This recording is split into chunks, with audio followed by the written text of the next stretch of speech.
Hello दोस्तों, स्वागत है आपका हमारे इस चैनल में। एनसीईआरटी पॉलिटिकल साइंस का हमारा ये चैप्टर 2 इंडियन सेकुलरिज्म पर बेस्ड है। अगर आपने अभी तक चैप्टर 1 नहीं देखा है तो चैनल पेज पर जाकर वो चैप्टर 1 कंप्लीट कर लीजिए। साथ ही चैनल को सब्सक्राइब कर लीजिए ताकि मैं आपके लिए ऐसे ही यूपीएससी से रिलेटेड कंटेंट लाता रहूं। Let's start this chapter from basics of secularism. In this chapter we will understand about secularism. Secularism के बारे में समझेंगे।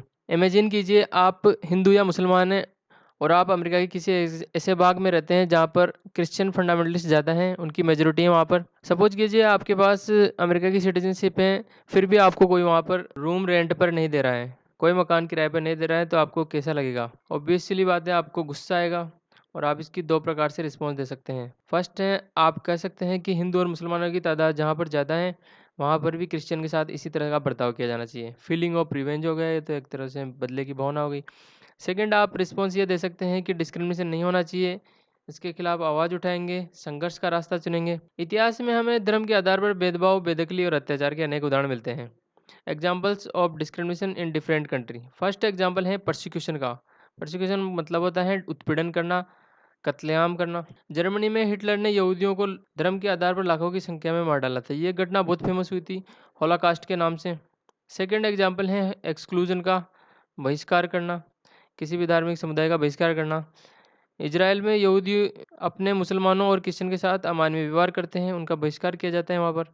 थर्ड एग्जाम्पल है डिस्क्रिमिनेशन का। सऊदी अरेबिया में गैर मुसलमानों को टेम्पल, चर्च इत्यादि बनाने की अनुमति नहीं है, नहीं उनको पूजा अर्चना के लिए किसी पब्लिक प्लेस पर गैदरिंग के की अनुमति है। इन सभी उदाहरणों में एक धर्म के लोग दूसरे धार्मिक समुदाय के लोगों के साथ या तो परसिक्यूशन कर रहे हैं, या एक्सक्लूजन कर रहे हैं, या डिस्क्रिमिनेशन कर रहे हैं। डिस्क्रिमिनेशन की घटनाएं और ज़्यादा बढ़ जाती हैं जब कोई स्टेट किसी रिलीजन को ऑफिशियली प्रमोट कर देता है। किसी भी डेमोक्रेटिक कंट्री के लिए आवश्यक हो जाता है कि वह अपने आप को रिलीजन से सेपरेट रखें। प्रीवियस चैप्टर में मैंने आपको एक चीज़ बताई थी कि in terms of secularism state word का मतलब राज्य से नहीं है, बल्कि स्टेट वर्ड पूरी इंडियन टेरिटरी को रिप्रेजेंट करता है। For example, Indian state, Sri Lankan state, Pakistani state. Next topic है हमारा India as a secular state. कुछ की पॉइंट्स हैं वो देखेंगे। In India we have not officially declared any religion as a state religion. भारतीय संविधान में किसी भी एक धर्म को ऑफिशियली मान्यता नहीं दी गई है। In our country religion is separated from state. हमारे देश में स्टेट और रिलीजन को एक दूसरे से सेपरेटेड रखा गया है। Discrimination strengths at expense in state as one religion is given official recognition. भेदभाव की घटना और ज़्यादा बढ़ जाती है जब दूसरे धर्मों के स्थान पर राज्य किसी एक धर्म को ऑफिशियली डिक्लेयर कर देता है, ऑफिशियली मान्यता दे देता है। भेदभाव की घटना तब और ज़्यादा बढ़ जाती है जब कोई स्टेट किसी रिलीजन को ऑफिशियली प्रमोट कर देता है। In India, individual the freedom to live their religious belief and practice as they interpret these। Bharat में सबको अपने धार्मिक विश्वासों और तौर तरीकों को अपनाने की पूरी फ्रीडम है। Separate power of religion and power of state. Religion की पावर और स्टेट की पावर दोनों को एक दूसरे से सेपरेट रखा गया है। इसी कॉन्सेप्ट को सेकुलरिज्म कहा जाता है। नेक्स्ट है why separation is so important. किसी भी डेमोक्रेटिक कंट्री के लिए रिलीजन और स्टेट पावर को सेपरेट रखना इतना ज़रूरी क्यों है? What is reason behind it, इसको ब्रीफ में समझेंगे। फर्स्ट और इम्पोर्टेंट रीजन है कि if majority religious group has access to state power then it could easily use this power and financial resource to discriminate against and persecute person of other religion. अगर majority religious group सत्ता में पहुंच जाते हैं तो उनका group other religious group के साथ डिस्क्रिमिनेशन करने और उन्हें परेशान करने के लिए इसकी पावर्स और इसके फाइनेंशियल रिसोर्स का इस्तेमाल कर सकता है। And tyranny of this majority could result in the discrimination, coercion and at times even the killing of religious minorities. अगर आप टायरनी ऑफ मेजॉरिटी के बारे में नहीं जानते हो तो मेरी पिछली वीडियो देख सकते हो। आई बटन पर क्लिक करके आप मेरी वो पिछली वीडियो देख सकते हो। इसमें उसमें मैंने इसको ब्रीफ से समझाया है। तो मेजॉरिटी की इस टायरनी से माइनॉरिटी रिलीजियस ग्रुप के साथ डिस्क्रिमिनेशन हो सकता है, उनके साथ जोर ज़बरदस्ती हो सकती है, कोर्सन हो सकता है, and at times even the killing, यहाँ तक कि उनकी हत्या भी की जा सकती है। नेक्स्ट और इम्पोर्टेंट रीज़न ये है कि we also need to protect the freedom of individual to exit from their religion, embrace another religion or have the freedom to interpret religious teaching differentially। हमें लोगों के धार्मिक चुनाव के अधिकार की रक्षा करनी है। देश के किसी भी व्यक्ति को एक धर्म से निकलने और दूसरे धर्म को अपनाने या धार्मिक उपदेशों की अलग ढंग से व्याख्या करने की स्वतंत्रता होनी चाहिए। इसको समझने के लिए एक एग्जाम्पल लेते हैं अनटचेबिलिटी का। अनटचेबिलिटी, आप हिंदू हो और आपको ये प्रथा पसंद नहीं है, आप इसे सुधारना चाहते हो, इसे ख़त्म करना चाहते हो। और यदि स्टेट पावर उन हिंदुओं के पास है जो अनटचेबिलिटी को सपोर्ट करते हैं, तब आप उस डोमिनेंट रिलीजियस ग्रुप का पार्ट होते हुए भी अपने ही फेलो मेंबर्स से भारी विरोध का सामना करना पड़ सकता है। तो इस कारण से धर्म और राज्य को सेपरेट किया गया है। नेक्स्ट टॉपिक है व्हाट इज इंडियन सेकुलरिज्म।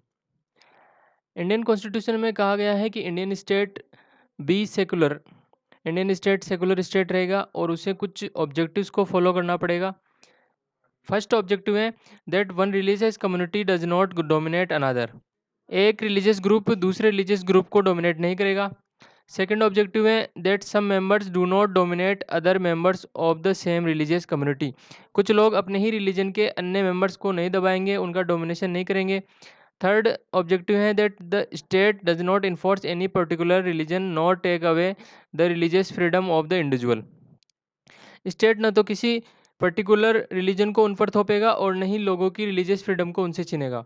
इस तरह के डोमिनेशन को रोकने के लिए इंडियन स्टेट कई तरह से कार्य करता है। डोमिनेशन को रोकने के लिए इंडियन स्टेट वेरियस वे से वर्क करता है।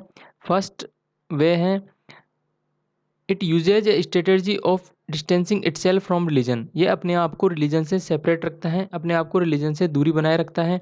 In India government spaces like law courts, police station, government schools and offices are not supposed to display और promote any one religion. India में गवर्नमेंट स्पेसेज जैसे law courts, police station, government schools, offices में किसी भी एक खास religion को promote नहीं किया जाता और नहीं उनका प्रदर्शन किया जाता है। टीचर को पूछती हैं कि क्या हम स्कूल में फेस्टिवल सेलिब्रेट कर सकते हैं, तो टीचर कहते हैं कि ऐसा पॉसिबल नहीं है क्योंकि हमारा स्कूल गवर्नमेंट स्कूल है, we can not give importance to any one religion. Private school जो चाहे करे, गवर्नमेंट स्कूल किसी भी एक रिलीजन को स्कूल प्रेमिसेस में नहीं सेलिब्रेट कर सकता। मोस्ट रिलीजियस फेस्टिवल आर दिन पब्लिक हॉलीडेज रहता है तो हम वो घर पर भी मना सकते हैं। The celebration of religious festival with in the school would have been a violation of the government policies of treating all religion equally, जो गवर्नमेंट की पॉलिसी है सभी रिलीजन को एक समान ट्रीट करने की, उस पॉलिसी का वॉयलेशन हो जाता अगर वो स्कूल में सेलिब्रेट करते। कोई भी फेस्टिवल अगर वो स्कूल में सेलिब्रेट करते तो वो गवर्नमेंट पॉलिसी की वॉयलेशन हो जाता। Government schools can not promote any one religion, government schools में किसी भी एक रिलीजन को प्रमोट नहीं किया जा सकता है। रिलीजन बेस्ड डोमिनेशन को रोकने के लिए इंडियन सेकुलरिज्म का दूसरा तरीका है स्ट्रेटजी ऑफ नॉन इंटरफेरेंस, हस्तक्षेप की नीति। इसका मतलब है this means that in order to respect the sentiments of all religion, सभी धर्मों के भावनाओं की कदर करने के लिए not interfere with religious practice, किसी भी धार्मिक क्रियाकलापों में दखल न देने के लिए स्टेट ने कुछ सर्टेन एक्सेप्शन बनाए हैं फॉर पर्टिकुलर रिलीजियस कम्युनिटीज़, कुछ विशेष धार्मिक समुदाय के लिए उन्होंने कुछ विशेष छूट दे रखी हैं। फॉर एग्जांपल इस पिक्चर में आप देख सकते हो कि दो दोस्त अपने अपने स्कूटर पर राइड के लिए जा रहे हैं, तो फर्स्ट वाला पूछता है कि तुमने हेलमेट क्यों नहीं पहना है, दिल्ली में रिक्वायर्ड है कि सबको हेलमेट पहनना पड़ता है, नहीं तो इसके लिए फ़ाइन देना पड़ेगा। तो परमजीत बोलता है कि मुझे हेलमेट पहनने की कोई ज़रूरत नहीं है और मुझे फ़ाइन भी नहीं भरना पड़ेगा। तो वो पूछता है क्यों नहीं भरना पड़ेगा तुम्हें फ़ाइन, तो वो बोलता है कि सिख के लिए पगड़ी पहनना बहुत इंपॉर्टेंट पार्ट है रिलीजन का, the government can not force me to wear a helmet. तो इससे बचने के लिए स्टेट ने लॉ में इनको एक विशेष छूट दे रखी है। Indian state recognise that wearing a pagri is central to a Sikh religious practice and in order not to interfere with this allow an exception in the law। Indian state को लगा कि पगड़ी पहनना सिख धर्म की प्रथाओं के मुताबिक इम्पोर्टेंट है, लिहाजा इन रिलीजन सेंटिमेंट्स में दखल से बचने के लिए स्टेट ने कुछ एक्सेप्शन लॉज बना रखे हैं for Sikh communities. Religion based domination को रोकने के लिए इंडियन सेकुलरिज्म का तीसरा तरीका है स्ट्रेटजी ऑफ इंटरवेंशन, यानी हस्तक्षेप का तरीका। धार्मिक मामलों में हस्तक्षेप करता है राज्य। इसके लिए सबसे सूटेबल एग्जाम्पल है अनटचेबिलिटी प्रैक्टिस, जिसमें सेम रिलीजन के upper caste Hindus lower caste Hindus के साथ डिस्क्रिमिनेशन करते हैं, उनका एक्सक्लूजन किया जाता है, बहिष्कार किया जाता है, एक तरह से उनका डोमिनेशन किया जाता है। In order to prevent this religion based exclusion and discrimination of lower caste, Indian constitution ने क्या किया, इस अनटचेबिलिटी प्रैक्टिस को बैन कर दिया है। इस एग्जाम्पल में हम देख सकते हैं कि स्टेट रिलीजन के नाम पर अलग थलग करने और डिस्क्रिमिनेशन को बढ़ावा देने वाली उस प्रथा को ख़त्म करने के लिए रिलीजन में हस्तक्षेप कर रहा है, जो लोअर कास्ट के लोगों के फंडामेंटल राइट्स को वॉयलेट्स करता है। इसी के साथ ही चैप्टर यहीं पे कंप्लीट होता है। और अगर आपको मेरा काम पसंद आता है तो please like and subscribe to my channel. इस वीडियो को ज़्यादा से ज़्यादा शेयर कीजिए और सब्सक्राइब कीजिए मेरे चैनल को। Thanks for watching.